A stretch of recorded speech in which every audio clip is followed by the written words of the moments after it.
कमरे में हल्की सुनहरी रोशनी फैली हुई थी। दीवारों पर फूलों की छोटी छोटी लड़ियां सजी थीं और शादी के पलंग पर लाल गुलाब बिखरे हुए थे। कमरे के एक कोने में नीलोफर लाल जोड़े में सिर झुकाए बैठी थी। उसके हाथों पर मेहंदी रची थी, आंखों में काजल की महीन लकीर थी, लेकिन उनमें एक अनजानी सी घबराहट तैर रही थी। उम्र सिर्फ 18 साल थी और जिंदगी के इस नए मोड़ पर दिल बार बार कांप रहा था। काश मैं गरीब न होती, तो आज मेरे हाथ में डिग्री होती, मेहंदी नहीं। वह मन ही मन सोच रही थी। अम्मी ने कहा था सब ठीक हो जाएगा, क्या वाकई हो जाएगा? अचानक कमरे का दरवाजा धीरे से खुला। नीलोफर ने पलकें और झुका लीं। अंदर आते कदमों की आहट से उसका दिल जोर जोर से धड़कने लगा। वीर अंदर दाखिल हुआ। उसके कदम संभले संभले और संजीदे थे। जैसे ही उसकी नज़र नीलोफर पर पड़ी, वह ठिठक गया। यह है मेरी दुल्हन। वीर की आंखों में हैरानी उतर आई। वह एक गंभीर और समझदार मर्द था, जिसकी उम्र 30 के करीब थी। उसने हमेशा सोचा था कि उसकी माँ और बहन उसके लिए कोई मैच्योर और समझदार लड़की पसंद करेंगी, लेकिन सामने एक कम उम्र सहमी हुई लड़की बैठी थी। वह चौंक गया था। इतने सालों से वह एक समझदार जीवन साथी की तलाश में था, और अब यह हाल देखकर वह अपनी जगह से हिल भी नहीं पाया था। लड़की का जिस्म नाजुक था और वह और भी कम उम्र की लग रही थी। कुछ पल वह यूं ही खड़ा रहा, फिर उसके दिल ने करवट ली। अगर लड़की छोटी है तो क्या हुआ, बीवी है, शादी हो चुकी है, उसकी इज्जत है। अगर प्यार से संभालूंगा तो वह सब समझ जाएगी। यह सोचकर उसने गला खंखार कर अपनी मौजूदगी जताई और धीमे लहजे में कहा, कैसी हो तुम? नीलोफर ने हल्के से पलकों को उठाया, फिर नजरें झुका लीं। ठीक। कमरे में खामोशी छा गई। सिर्फ दिलों की धड़कनें थीं जो बेकाबू लग रही थीं, और दो अजनबियों के बीच एक नई शुरुआत खामोशी से रास्ता बना रही थी। कमरे की इस चुप्पी में बस हवा की हल्की सरसराहट थी और नीलोफर की बेचैनी जैसे फिजा में घुलती जा रही थी। वीर ने गहरी सांस ली और धीरे धीरे बिस्तर की ओर बढ़ा। वह उसके पास बैठा तो नीलोफर सहम कर थोड़ा पीछे खिसक गई। उसके पीछे हटने से वीर के चेहरे पर हल्का खिंचाव आ गया। उसे यह अच्छा नहीं लगा। उसे एक अजीब सी टीस हुई, मगर खुद को संभालते हुए वह बोला, इतना भारी दुपट्टा क्यों ओढ़ रखा है? उतार दो, गर्मी हो रही होगी। वीर ने हल्के फुल्के अंदाज में कहा, मगर उसकी आवाज़ में नरमी थी। वह जानबूझकर उसे सहज करने की कोशिश कर रहा था, ताकि रिश्ता ठीक ढंग से शुरू हो सके, मगर हालात कुछ और ही इशारा कर रहे थे। नीलोफर ने इनकार में सिर हिलाया, जैसे कुछ कहना चाह रही हो, पर हिम्मत न हो रही हो। उसके दिल की धड़कनें तेज थीं।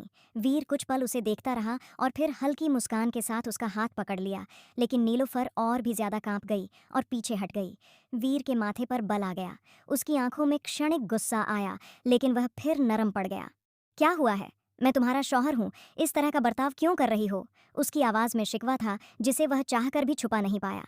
नीलोफर ने आंसू भरी निगाहों से उसकी तरफ देखा और धीरे से अपना घूंघट उठा दिया। वीर एक पल को सन्न रह गया, जैसे वक्त थम गया हो। उसकी आंखों में डर और बेचैनी का मिला जुला समंदर था, लेकिन उस मासूम चेहरे में कोई नरम सी खूबसूरती छुपी थी, जो वीर को पल पल अपनी गिरफ्त में ले रही थी। ऐसा मासूम चेहरा उसने पहले कभी नहीं देखा था, और वह एक तक देखता रह गया। आंखों में आंसू थे, बड़ी बड़ी नशीली आंखें, गुलाबी पंखुड़ियों जैसे होंठ। वह लड़की देखने में बला की खूबसूरत थी। वीर कुछ कहता, उससे पहले ही कमला की आवाज़ ने दोनों के बीच पसरे सन्नाटे को तोड़ दिया। वह वीर की आंखों में देखती हुई बोली, मुझे आपसे कुछ बात करनी है। उसकी आवाज़ उस पल बहुत मुलायम और गंभीर थी। उसकी नज़रें वीर से मिलीं तो दिल ज़ोर ज़ोर से धड़कने लगा। वह वक़्त और उसकी गंभीरता को भांप चुकी थी और शर्म से दोहरी हो रही थी।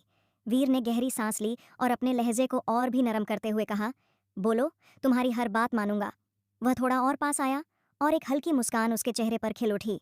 उसने कमला का हाथ नरमी से थामते हुए कहा, तुम छोटी हो, मुझे पता है, इसलिए मैं तुम्हें बहुत प्यार से समझूंगा। घबराओ मत, मैं तुम्हारा पति हूँ, तुमसे मोहब्बत करूंगा। अगर कोई बात परेशान कर रही है तो बेझिझक कहो, डरने की कोई बात नहीं है। मुझे पता है, एक लड़की के लिए अपने माँ बाप को छोड़कर किसी अनजान जगह आना आसान नहीं होता। मैं तुम्हारी तकलीफ समझ सकता हूँ। मैं हमेशा तुम्हारे साथ रहूंगा, तुम्हें प्यार दूंगा। बस मुझे अपने दिल की बात बताओ, जो तुम्हें बेचैन कर रही है। कमला उसके सामने चुप बैठी थी, जैसे दिल की बात कहने का इरादा हो, लेकिन शब्दों पर काबू न पा रही हो। वीर की इतनी मोहब्बत भरी बातें सुनकर उसे अजीब सी शर्मिंदगी महसूस हुई। एक पल को उसका दिल किया कि कुछ न कहे, लेकिन जानती थी कि अगर अब नहीं बोली तो शायद कभी भी अपनी सच्चाई समझा नहीं पाएगी। और शायद यही उसकी सबसे बड़ी भूल बनने वाली थी, क्योंकि जब कोई आपको मोहब्बत देता है तो ऊपर वाला कहता है, उसकी मोहब्बत को ठुकराओ मत, वरना जब मैं सब कुछ छीनता हूं तो तुम तड़प उठते हो। वीर ने उसकी चुप्पी को महसूस किया और उसकी आंखों में सवालिया नजरों से झांका। कमला का दिल धड़क रहा था। वह कुछ कहना चाहती थी, लेकिन समझ नहीं पा रही थी कैसे कहे कि उसके भीतर कितनी घुटन है। कुछ पल यूं ही बीत गए और फिर आखिरकार कमला ने गहरी सांस लेकर कहा, मैं ज्यादा भूमिका नहीं बांधूंगी, बस आपसे अपने दिल की बात कहूंगी। अम्मा ने मुझे मना किया था, लेकिन मेरा मानना है कि जो दिल में है वो जरूर कहना चाहिए। मैं ये शादी नहीं करना चाहती थी और न ही इस रिश्ते के लिए तैयार थी। उसके लफ्जों में इतनी बेबसी थी कि वीर का दिल एक पल को कांप उठा। वीर ने नरमी से उसकी तरफ देखा और कहा, कोई बात नहीं, कोई भी लड़की शादी की रात पूरी तरह से तैयार नहीं होती। थोड़ा वक्त लगता है, लेकिन तुम ठीक हो जाओगी, और मैं हूं ना तुम्हारे लिए। उसका लहजा बेहद सुकून देने वाला था। कमला ने नजरें झुकाईं और कहा, प्लीज मेरी बात पूरी होने दीजिए। वीर चुप हो गया। उसे एक अजीब सी झेंप महसूस हुई। कमला ने आगे कहा, गरीब होना बहुत बड़ी तकलीफ है। मेरे माँ बाप कभी मेरी शादी इतनी कम उम्र में नहीं करते, लेकिन आपकी बहनों की वजह से मुझे विदा होना पड़ा। वक्त जैसे थम गया था। वीर ने चौंक कर कहा, क्या मतलब? मैं तुम्हारी बात समझ नहीं पाया। कमला ने सिर झुकाया और फिर बोली, हमने आपकी फैमिली से कुछ कर्ज लिया था जो चुका नहीं पाए। आपके घर वाले बार बार मांगते रहे, और जब बाबा ने मना कर दिया तो उन्होंने कर्ज के बदले मेरा रिश्ता मांग लिया और ज्यादा पैसे देने की भी लालच दी, इसीलिए मेरे बाबा मान गए। वक्त की मार ने उसे बोलने पर मजबूर कर दिया था। वीर का चेहरा सन्न रह गया। उसे यकीन नहीं हो रहा था। उसे अपनी बहनों पर खुद से ज्यादा भरोसा था, लेकिन कमला उसकी पत्नी थी। उसका दर्द समझना उसका फर्ज था। वह चुप रही और वक्त जैसे थम गया। फिर वीर ने उसका हाथ थामते हुए कहा, मुझे बिल्कुल अंदाजा नहीं था कि मेरी बहनों ने ये रिश्ता इस तरह तय किया है। अगर मुझे एक बार भी पता चलता तो मैं ये रिश्ता कभी ना करता। मुझे बहुत अफसोस है कमला, मैं इस सब का जिम्मेदार नहीं हूँ, लेकिन अब तुम्हारी तकलीफ कम करने की पूरी कोशिश करूंगा। वह कुछ और कहता, उससे पहले ही कमला थोड़े सख्त लहजे में बोली, प्लीज मुझे थोड़ा वक्त दीजिए, मैं अभी किसी भी चीज के लिए तैयार नहीं हूँ। मुझे मालूम है कि आज की रात पति पत्नी के बीच कैसा संबंध बनता है, लेकिन चाहकर भी मैं खुद को इसके लिए तैयार नहीं कर पा रही हूँ। मेरा दिल और दिमाग बिल्कुल काबू में नहीं है। जब जब मैं आपको देखती हूँ तो मुझे अपना आप बेकाबू सा लगता है, और इस बात का बेहद अफसोस हो रहा है। मैं मानती हूँ गलती मेरे पिता की है। उन्हें पैसे के लालच में अंधे होकर अपनी बेटी का रिश्ता किसी भी अजनबी के साथ नहीं करना चाहिए था, लेकिन अब मैं मजबूर हूँ। कृपया मेरी मदद करें और मुझे समझने की कोशिश करें। मैं अभी आपसे कोई रिश्ता नहीं बना सकती, मुझे थोड़ा वक्त चाहिए। माफ़ कीजिए, मैं आपको आपका हक देने में असमर्थ हूँ। वीर का चेहरा ये बात सुनकर सख्त हो गया था। हर पुरुष की तरह उसके भी दिल में यह ख्वाहिश थी कि वह अपनी पत्नी के साथ कुछ सुकून के पल बिताए, लेकिन पत्नी के तेवर ही कुछ और हो गए थे। वह कड़े लहजे में बोला, हालांकि उसका इरादा उसे तकलीफ पहुंचाने का नहीं था, लेकिन चाहकर भी वह अपना तल्ख लहजा नहीं रोक पाया। अगर मेरी बहनों ने तुम्हारे पिता को रिश्ता तय करने के लिए पैसे दिए हैं या कर्ज माफ किया है, तो क्या तुम एक पत्नी का फर्ज अदा नहीं करोगी? तुम्हें तो झुककर रहना चाहिए। वीर की आवाज में एक आग्रह था, लेकिन साथ ही एक गहरा दर्द भी। कमला ने यह सुना और उसकी आंखों में आंसू भर आए। वह उसके सामने हाथ जोड़कर बैठ गई, जैसे अपनी बात समझाने के लिए किसी भी हद तक जा सकती थी। कृपया ऐसा मत कीजिए, उसने रोते हुए कहा। पति पत्नी एक दूसरे के सहारा होते हैं। मुझे थोड़ा समय दीजिए कृपया। लेकिन आपसे एक विनती है, आप अपनी बहनों को यह मत बताइएगा कि मैंने आपसे ये बातें कही हैं। वीर का दिल उसकी हालत देखकर नरम पड़ गया। कुछ पल वह उसे यूं ही देखता रहा और फिर हल्की सी गर्दन हिलाकर उसे तसल्ली देने की कोशिश की। तुम रिलैक्स हो जाओ, वीर ने कहा, और उसके हाथ पर हल्की सी पकड़ डीडीएच डाली।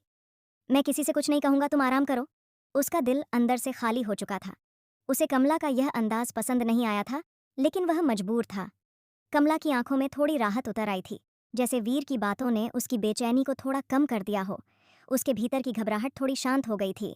वीर ने एक आखिरी बार उसकी ओर देखा और फिर खड़ा होकर बोला, तुम आराम करो, मैं बाहर जा रहा हूँ। कमला ने धीरे से नजरें उठाईं और दीवार से टिककर बैठ गई। उसकी आंखों में सवाल थे, लेकिन दिल में एक छोटी सी उम्मीद भी थी कि शायद वक्त के साथ सब कुछ बेहतर हो जाएगा। कुछ पल वह यूं ही चुपचाप बैठी रही और फिर कपड़े बदलने के लिए वॉशरूम की ओर चली गई। वीर सीधा छत पर आया ताकि अपने भीतर उठते हुए तूफान को थोड़ी देर के लिए थाम सके। आसमान में हल्की सी चांदनी फैली हुई थी और रात का सन्नाटा हर ओर पसरा था। उसने एक सिगरेट निकाली, जलाकर गहरी सांस ली। उसका दिमाग अब भी रात की बातों में उलझा हुआ था। कमला की कम उम्र और नासमझी ने उसे भीतर से झकझोर कर रख दिया था। यानी इतनी मेहनत के बाद, इतना समय गुजारकर मैंने ये सब कुछ किया, और ये लड़की, उसने दिल में सोचा। फिर सिगरेट का धुआं बाहर निकालते हुए आंखें बंद कर लीं और गहरी सांस ली। एक पल में वैरास्तल में बिताए हुए 10 साल उसकी आंखों के सामने किसी फिल्म की तरह घूम गए। परिवार से दूर, मेहनत में डूबा हुआ और अपने सपनों के पीछे भागता रहा था। उसकी एक ही तमन्ना थी कि जब लौटे तो उसकी माँ और बहनें उसके लिए एक समझदार, मजबूत और परिपक्व लड़की चुनें, जो उसकी जिंदगी के कठिन रास्तों को समझ सके और उसके साथ कदम से कदम मिलाकर चल सके। लेकिन अब वह लड़की जो उसकी तकदीर का हिस्सा बनी थी, न समझदार थी, न अनुभवी और न ही उम्र में इतनी कि उसके साथ जिंदगी गुजार सके। उसने अपनी आंखों की नमी को पोंछा और आसमान की ओर देखते हुए गहरी सांस ली। क्या मेरी मेहनत का यही इनाम था? वह अंदर से टूट चुका था और उसे यह दुख साल रहा था कि उसकी माँ और बहनों ने उसके लिए क्या चुना। शायद मुझे उनसे खुलकर बात करनी चाहिए, उसने सोचा। लेकिन क्या वो मेरी बात समझ पाएंगी? उसने सिगरेट का आखिरी कश लिया और नजरें झुका लीं।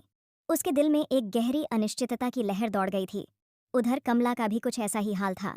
उसका चेहरा आंसुओं से भीगा हुआ था और दिल दर्द से भर गया था। वह फूट फूट कर रोते हुए बोली, ऊपर वाले मुझे माफ़ कर दे, मेरी गलतियों को माफ़ कर दे, मेरी कमज़ोरियों को माफ़ कर दे, मैंने बहुत गलत किया। उसके दिल की हालत इतनी टूटी हुई थी कि शब्दों में बयां नहीं की जा सकती थी।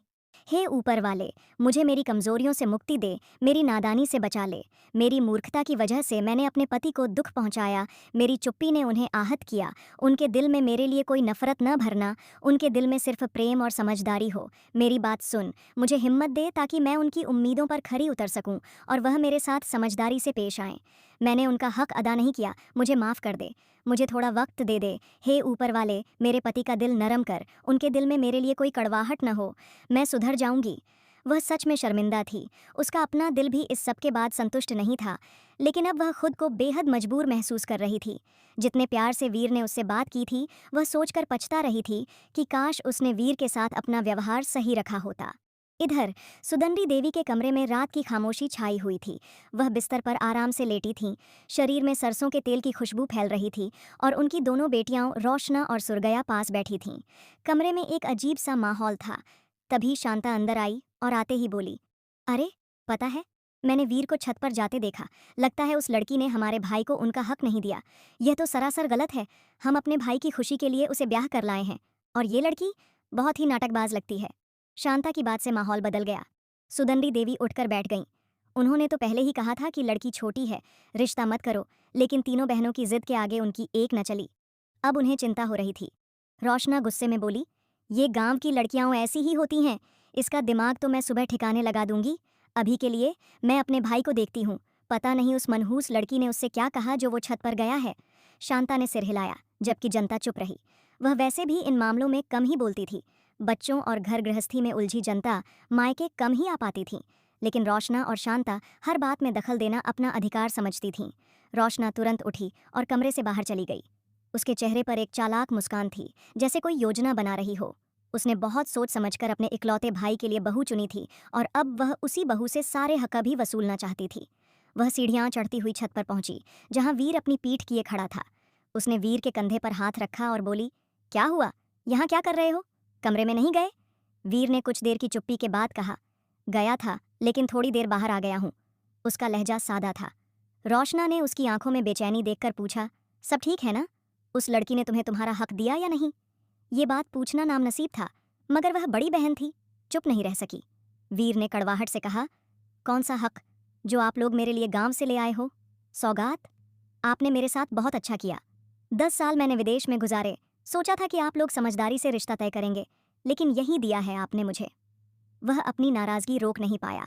हर पुरुष की तरह उसके भी कुछ सपने थे, लेकिन उस लड़की ने उसकी हर भावना को ठुकरा दिया। वह जबरदस्ती में विश्वास नहीं रखता था, इसलिए चुपचाप बाहर चला आया। वीर के जवाब से रोशना चुप हो गई, लेकिन उसके चेहरे पर गुस्सा साफ झलकने लगा और वह सख्त लहजे में बोली, क्या हो गया है तुम्हें? वीर, कैसी बातें कर रहे हो? ये सुनो, मर्द बनो। लड़कियां तो ऐसी ही होती हैं, नाजुक सी, छुई मुई सी। तुम्हें अपनी अगली जिंदगी संवारनी है, परिवार बसाना है, बच्चे पैदा करने हैं। औरत की बातों में आकर जल्दबाजी में फैसले नहीं लिए जाते। अगर आज तुमने मामला अपने हाथ में नहीं लिया तो हर बार वो तुम्हें ऐसे ही ठुकरा देगी और हमेशा तुम्हें दबा कर रखेगी। इसीलिए बेहतर होगा कि पहली रात ही उसे साफ बता दो कि तुम उसके पति हो और पति की इज्जत करना उसका फर्ज है। जो मर्द ऐसा नहीं करते वे सारी जिंदगी पछताते हैं। वीर की आंखों में एक चमक आई, नसें तन गई थीं। वह और बोलने लगी, अब फैसला तुम्हें लेना है वीर, लेकिन याद रखना, उस लड़की का रिश्ता अब तुम्हारी जिंदगी से है। अगर तुम उसे सही राह दिखाओगे तो वो हमेशा तुम्हारे साथ खड़ी रहेगी, वरना तुम्हें हर बार इसी तरह छत पर आकर आसमान को बेबसी से देखना पड़ेगा। वो कुछ और कहती, उससे पहले ही वीर नरम लहजे में बोला, बाजी, आप जाकर आराम करें। मैं भी कमरे में ही जा रहा हूँ और आपको चिंता करने की कोई ज़रूरत नहीं है। वो बहुत अच्छी लड़की है। मैं बस कुछ देर सुकून के लिए बाहर आया था। एक पल को उसका दिल किया कि वो उससे कर्ज की बात पूछ ले, लेकिन ननद और भाभी के रिश्ते को वो अच्छी तरह समझता था, इसलिए चुप रहा।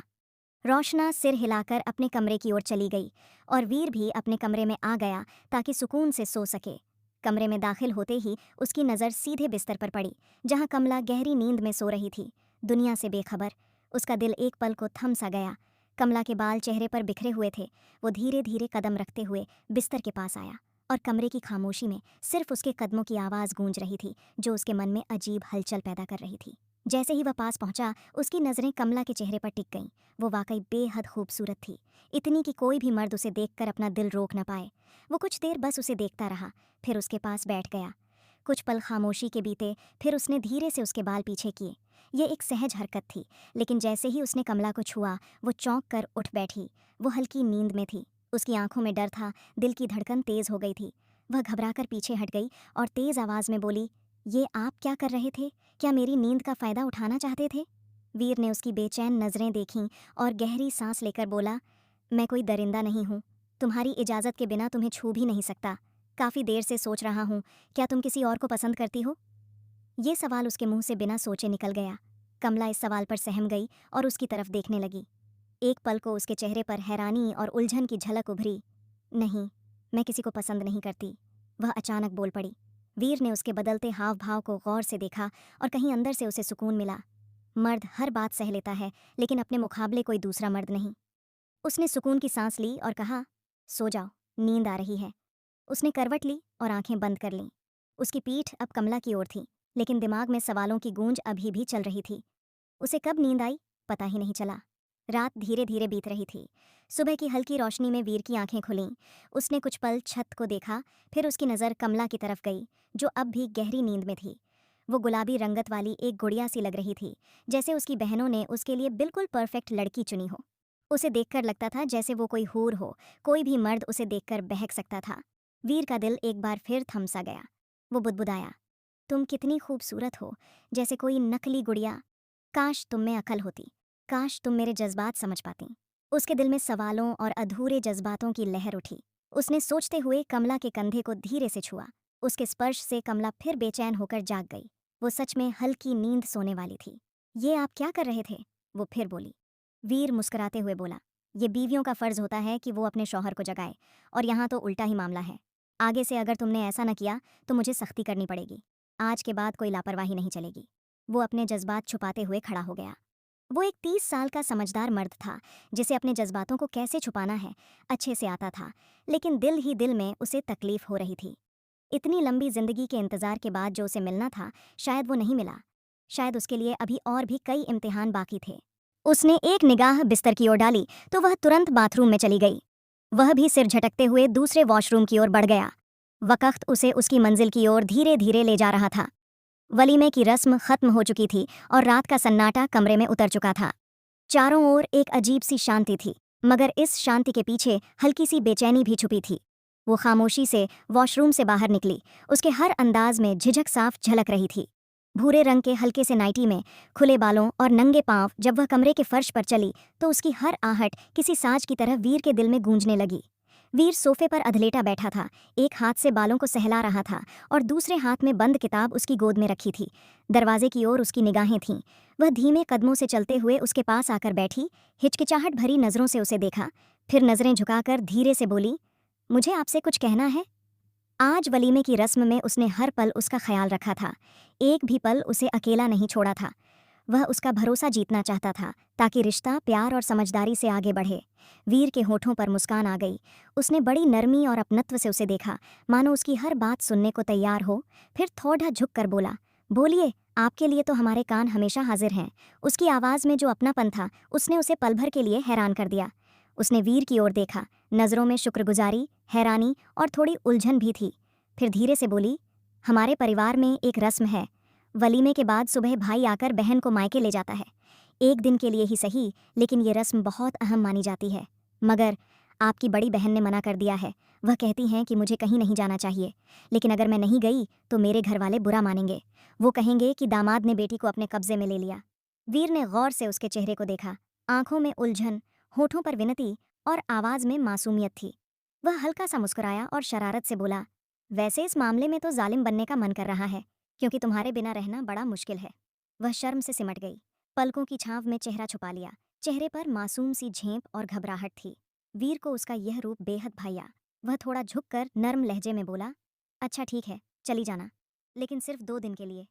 उसके बाद फौरन लौट आना, तुम्हारी दूरी बर्दाश्त नहीं होगी। उसके लहजे में जो शिद्दत थी, उसने कमला के दिल को जैसे फूल की तरह खिला दिया। वह मुस्कुराई, आंखों में शरारत और होठों पर प्यारी सी हंसी थी। पक्का वादा, 2 दिन बाद फौरन वापस आ जाऊंगी, वह शरारत से बोली और हंसते हुए बिस्तर की तरफ चली गई। कमरे में अब सिर्फ मुस्कानों की गूंज थी। एक नई शुरुआत की खुशबू और एक दूसरे के एहसास से भरी ताजगी हर चीज में घुल चुकी थी। कमरे की रोशनी उनके चेहरों से झलक रही थी और रात की खामोशी उनकी मोहब्बत की गवाह बन गई थी। वक़्त जैसे पंख लगाकर उड़ने लगा। 1.5 दिन बीत चुका था। दोपहर की धूप खिड़की के पर्दों से छनकर कमरे में सुनहरी चमक बिखेर रही थी, लेकिन कमरे की खामोशी में उदासी की परत चढ़ी हुई थी। वीर बिस्तर पर अकेला लेटा छत को देख रहा था, जैसे वहां कोई चेहरा हो जिसे वह शिद्दत से देखना चाहता हो। कमला को गए हुए अभी 24 घंटे भी नहीं हुए थे, लेकिन वीर को लग रहा था जैसे सदियां बीत गई हों। वह कमरे के हर कोने को देख रहा था, जहाँ कभी कमला के बालों की खुशबू थी, उसकी मीठी बातों की गूंज और हंसी की परछाइयाँ थीं। वे पल जो वह उसके साथ बिता चुका था, अब यादें बनकर उसके दिल पर दस्तक दे रहे थे। उसकी शर्माई नजरें, धीमे धीमे उठते कदम और वो खामोश लब जो बहुत कुछ कह जाते थे। वीर ने एक गहरी सांस ली, करवट बदली, लेकिन सुकून फिर भी नहीं मिला। वह इंसान जो दिन भर लोगों से घिरा रहता था, आज तन्हाई की चुप्पी में डूबा हुआ था। आखिरकार उसने जैसे हार मान ली। पास रखा मोबाइल उठाया, स्क्रीन पर उंगली घुमाकर करण का नंबर खोजा और कॉल मिलाई। पहली ही बेल पर कॉल उठा ली गई। कब ला रहे हो मेरी बीवी को? वीर ने गंभीर लहजे में कहा, लेकिन आवाज में छिपी बेकरारी साफ महसूस हो रही थी। तुम तो ऐसे ले गए जैसे वापस लाने का इरादा ही नहीं। करण के ठहाके की आवाज फोन से गूंजी। जी भाईजान, मैं तो बस निकल ही रहा था। वैसे कमला भी आपको बहुत याद कर रही है। काफी देर मम्मी से सिर्फ आपकी ही बातें कर रही थी। वह हंसते हुए थोड़ा भावुक लहजे में बोला, मैं सच में बहुत संतुष्ट हूँ आपसे। आपने मेरी बहन को इतना सम्मान, इतनी मोहब्बत दी है। वीर के होठों पर एक सच्ची मुस्कान आ गई। वह थोड़ा सीधा होकर बैठ गया और धीमे से बोला, बीवियों के साथ हमेशा मोहब्बत से पेश आना चाहिए। जो मर्द अपनी बीवियों से सख्ती और बदसलूकी करते हैं, वो अपने ही घर को तबाह कर देते हैं। ऊपर वाला ऐसे मर्दों को कभी माफ नहीं करता। एक पल की खामोशी के बाद वीर ने फिर कहा, और कमला तो वो फूल है जिसे प्यार से सींचा जा सकता है, मगर थोड़ा नहीं, पूरी चाहत से। दोनों ओर एक खामोश मुस्कान बिखर गई। फोन बंद करने से पहले वीर ने आखिरी बात कही, जल्दी ले आओ उसे, वरना मैं खुद आ जाऊंगा। अब 1 दिन और शायद बर्दाश्त न कर सकूं। कहते हुए वो चुप हो गया।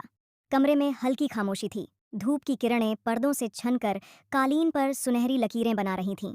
वीर एक हाथ में मोबाइल थामे दूसरे हाथ से बालों में उंगलियां चला रहा था। कमला की यादें उसे बेचैन कर रही थीं। उसकी मुस्कान, उसकी बातों की मिठास, उसका नर्म लहजा, सब कुछ उसके दिल को बोझल कर रहे थे। तभी एक हल्की सी दस्तक ने खामोशी को तोड़ा। दरवाज़ा खुला और उसकी बड़ी बहन रोशना अंदर आई। वीर चौंका, सिर उठाया और चुपचाप बैठा रहा। रोशना आकर उसके पास सोफे पर बैठ गई। चेहरे पर हल्की गंभीरता थी, लेकिन आंखों में वही पुरानी हुकूमत झलक रही थी। कहाँ गई तुम्हारी बीवी? उसने तंजिया लहजे में पूछा। अभी शादी को 2 दिन भी नहीं हुए और वो तुम्हें छोड़कर चली गई। जरूर तुमने उस पर कोई रौब नहीं डाला होगा। अगर मेरी बात मान ली होती तो वो कभी यूं अकेला छोड़कर न जाती। वीर ने एक पल आंखें बंद कीं, जैसे खुद को संयम में रख रहा हो। फिर उसके होठों पर हल्की सी कड़वी मुस्कान आई। प्लीज बाजी, मुझे उससे बेजार मत करें, उसने नरम मगर साफ लहजे में कहा। आप लोगों की ही मेहरबानी है कि इतनी छोटी उम्र की लड़की मुझे दी गई, तो ऐसी बातें तो होंगी ही। कितनी छोटी? रोशना ने तुरंत काटती नजरों से देखा। 18 साल की है, तंदुरुस्त है, स्वस्थ है। गांव की लड़कियां तो और भी समझदार होती हैं। वीर चुपचाप सुनता रहा, जैसे हर शब्द उसके सीने में उतरता जा रहा हो। मुझे तो शक है कहीं उसका किसी और से कोई रिश्ता न रहा हो, तभी इतने नखरे, इतनी बेपरवाही। रोशना ने जानबूझकर कहा, तुम्हें मालूम है ना, अम्मी की शादी 15 साल की उम्र में हुई थी और जब तुम उनकी गोद में आए तो वो 22 की थीं, और तुम कहते हो कमला छोटी है। वीर की आंखों में नमी सी उभर आई। वो सोचों में डूब गया। रोशना ने आखिरी वार करते हुए कहा, लड़कियां बहुत चालाक होती हैं, पति बनकर दिखाओ उसे, वरना वो तुम्हें दिन में तारे दिखा देगी। वीर खामोश रहा। उसकी नजरें सामने दीवार पर थीं, जैसे वहां कमला का चेहरा उभर आया हो। अम्मी की शादी की उम्र जैसे हथौड़े बनकर उसके जहन में बज रही थी। रात का साया धीरे धीरे मकान की दीवारों पर छाने लगा था। कमरे में नरम पीली रोशनी थी जो कमला के चेहरे पर सुकून की चमक फैला रही थी। वो बिस्तर के किनारे बैठी वीर का इंतजार कर रही थी।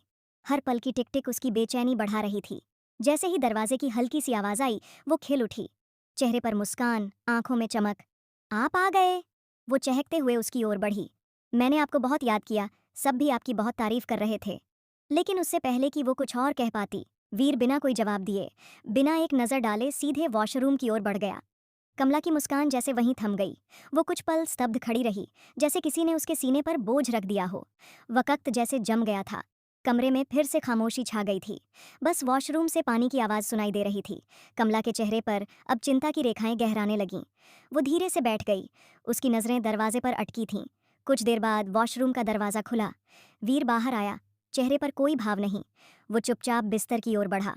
कमला फौरन उठकर उसके पास चली आई। मेरी सब सखियों और मामी चाची ने आपके लिए तोहफे भेजे हैं, मैं दिखाती हूँ, आपको बहुत पसंद आएंगे। लेकिन वीर ने कोई प्रतिक्रिया नहीं दी, जैसे सुना ही नहीं। वो बिना एक नज़र डाले बिस्तर पर लेट गया। निगाहें छत पर टिकी थीं, मानो वहाँ कोई दृश्य था जो कमला से ज्यादा अहम था।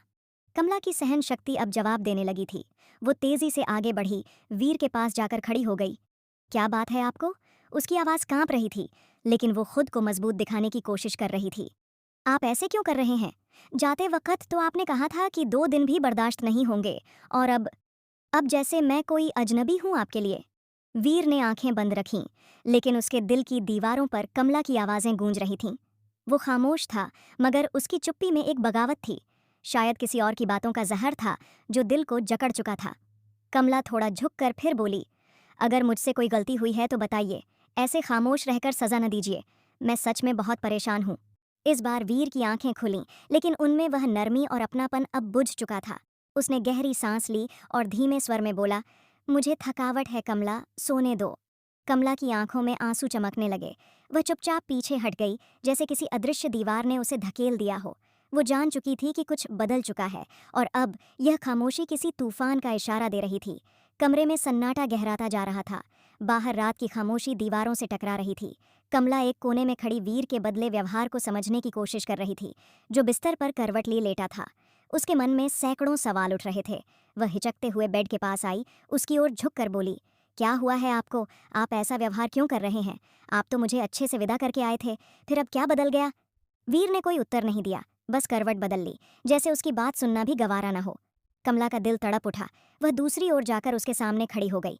बताइए ना, मुझसे कोई गलती हो गई? आप मुझसे नाराज हैं क्या? इस बार वीर का सब्र टूट गया।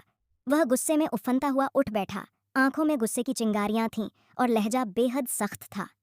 समझ नहीं आ रहा तुम्हें कि मैं तुम्हें नजरअंदाज कर रहा हूं? फिर भी मेरे ही पास चली आ रही हो? अपनी औकात में रहो और जाकर सो जाओ। कमला का चेहरा पीला पड़ गया। वह एक कदम पीछे हट गई। लेकिन वीर यहीं नहीं रुका। उसने जैसे दिल का जहर उगलना शुरू कर दिया। ज्यादा नाटक करने की जरूरत नहीं है। तुम जैसी लड़कियों की चालाकियां मैं अच्छे से जानता हूं। तुम क्या सोचती हो कि मैं तुम्हें उसी तरह प्यार से अपने पास रखूंगा? उसका लहजा अब तिरस्कार से भरा हुआ था। कमला की पलकें कांपने लगीं, आंखें भर आईं, लेकिन वह खड़ी रही, खुद को संभालती रही। देखो लड़की, उसने उंगली उठाकर कहा, अगर तुम मेरे साथ तालमेल नहीं बिठा सकती तो बेहतर है कि मैं तुम्हें तलाक दे दूं। मुझे ऐसी पत्नी नहीं चाहिए जो सिर्फ तकलीफ दे और मेरे जज्बात को न समझे। ये शब्द कमला के दिल पर किसी खंजर की तरह लगे। उसका शरीर जैसे एक पल को जड़ हो गया।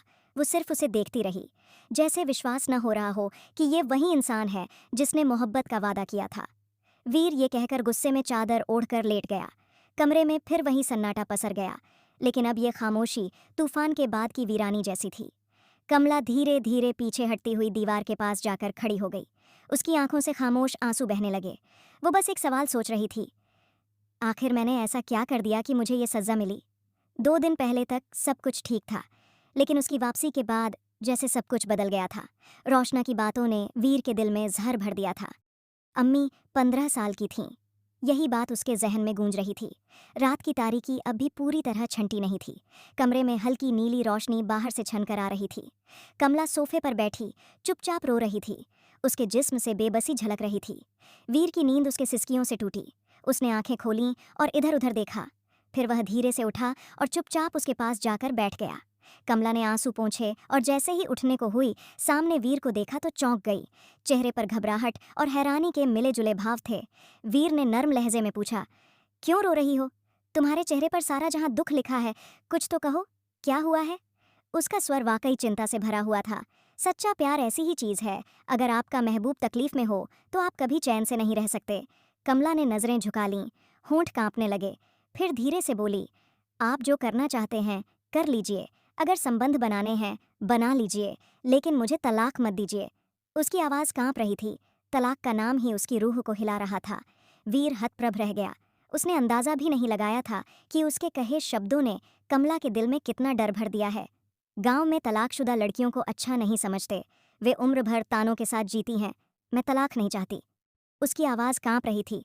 आप बहुत अच्छे हैं, बस मैं डर गई थी। आपकी बहन की बातें, आपका गुस्सा, ये सब कुछ एक साथ सहन नहीं हो पाया मुझसे, लेकिन मैं आपके साथ पूरी जिंदगी बिताना चाहती हूँ। वीर का दिल जैसे किसी ने मुट्ठी में भींच लिया हो। वह कुछ पल तक उसे चुपचाप देखता रहा, फिर धीरे से बोला, मैं गुस्से में सब कुछ भूल गया था।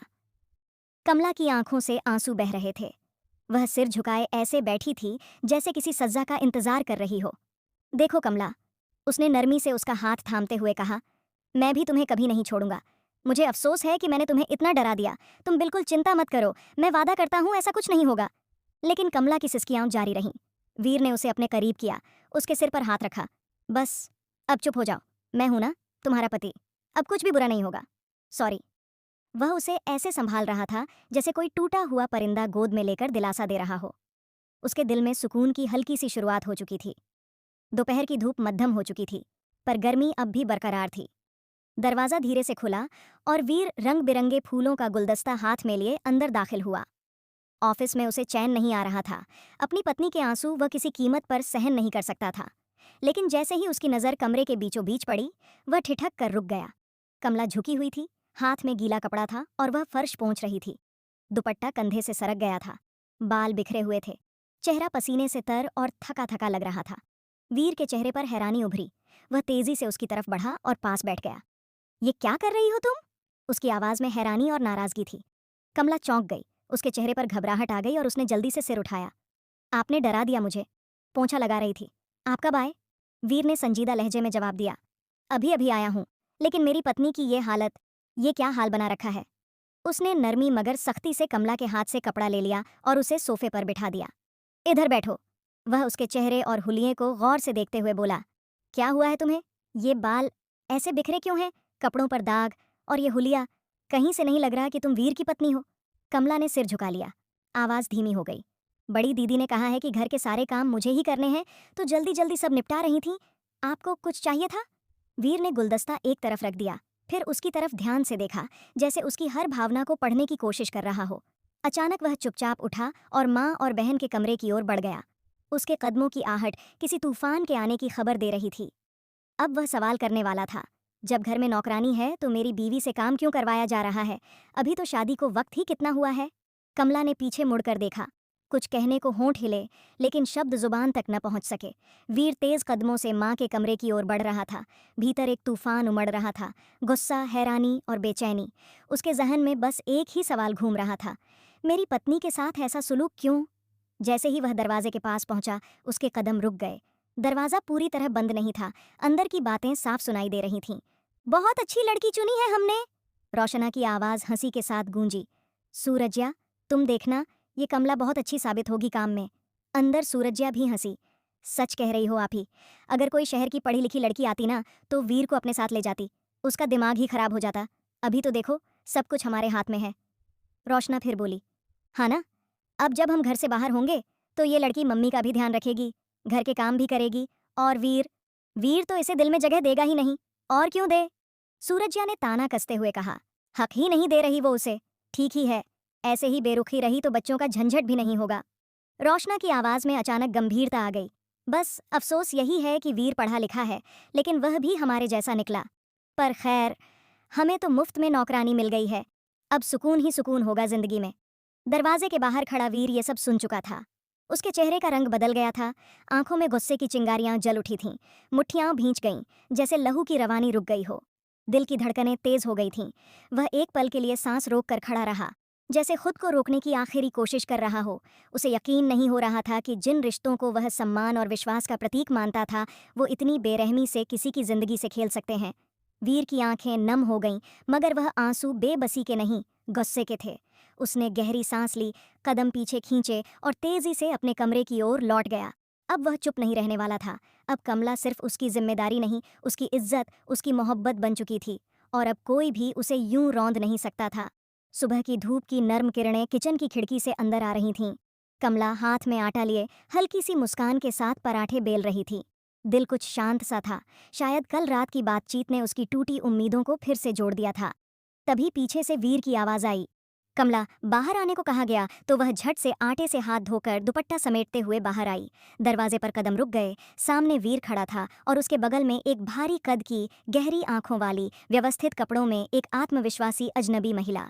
कमला की आंखें आश्चर्य से फैल गईं। दिल में एक अजीब सा खालीपन महसूस हुआ। वहीं उसकी 3 नंदें, रोशना, सूरज्या और शांता भी मौजूद थीं, जिनके चेहरे पर हैरानी और बेचैनी के भाव थे। वीर ने कमला की तरफ नजर डालते हुए बिना उसे देखे अपनी बहनों की ओर देखा, जैसे कोई बड़ा फैसला लेने वाला हो। उसने कहा, मैं देख रहा था कि सारे घर के काम कमला पर आ गए हैं। सुबह से शाम तक वह सब संभालती है, इसलिए सोचा कि थोड़ा बोझ बांटना चाहिए। ये चंदनी है, मेरी दूसरी पत्नी। इस बात ने पूरे कमरे में सन्नाटा छा गया। कमला की धड़कनें तेज हो गईं, वह स्तब्ध थीं। रोशना ने हैरानी और गुस्से के साथ कहा, वीर, तुम पागल हो गए हो? शादी को 8 दिन भी नहीं हुए और दूसरी शादी कर ली। सूरज्या ने तसदीक की, यह कैसा फैसला है? शादी कोई मजाक है? वीर का स्वर ठंडा था। तो क्या हुआ? वैसे भी अगर कमला सब कुछ अकेले संभाल सकती तो शिकायत नहीं करती। अब चंदनी भी है, घर का बोझ बंट जाएगा। कमला खामोश खड़ी थी। आंखें आंसुओं से भरी थीं, पर शब्द नहीं निकल रहे थे। उसके लिए सब कुछ धुंधला हो गया था। केवल वीर की आवाज कानों में गूंज रही थी, मेरी दूसरी पत्नी। वह धीरे से पलटी।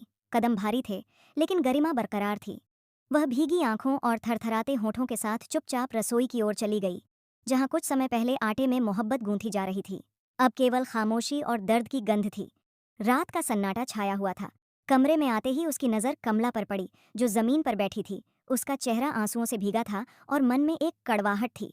वीर उसके पास गया, लेकिन कमला ने उसे नज़रअंदाज करते हुए पीछे हटते हुए कहा, जाइए, मुझे आपसे बात नहीं करनी।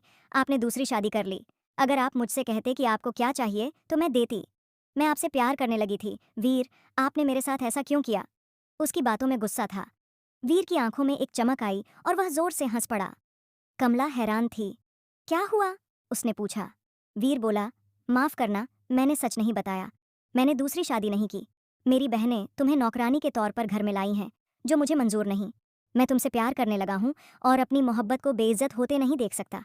वह चंदनी नर्स है, जो माँ की देखभाल करती है और घर का प्रबंध संभालेगी। तुम मेरी पत्नी हो, बस मेरी पत्नी, जो इस घर में सिर्फ चैन के लिए आई हो, काम के लिए नहीं। कमला ने हैरानी से पूछा, लेकिन आपने अपनी बहनों के सामने झूठ क्यों बोला? वीर ने गहरी सांस ली। मुझे उन्हें सबक सिखाना था। वे तुम्हारे बारे में गलत सोचती हैं। छोटी लड़की लाकर वे दिखाना चाहते हैं कि मैं कभी खुश नहीं रह पाऊंगा।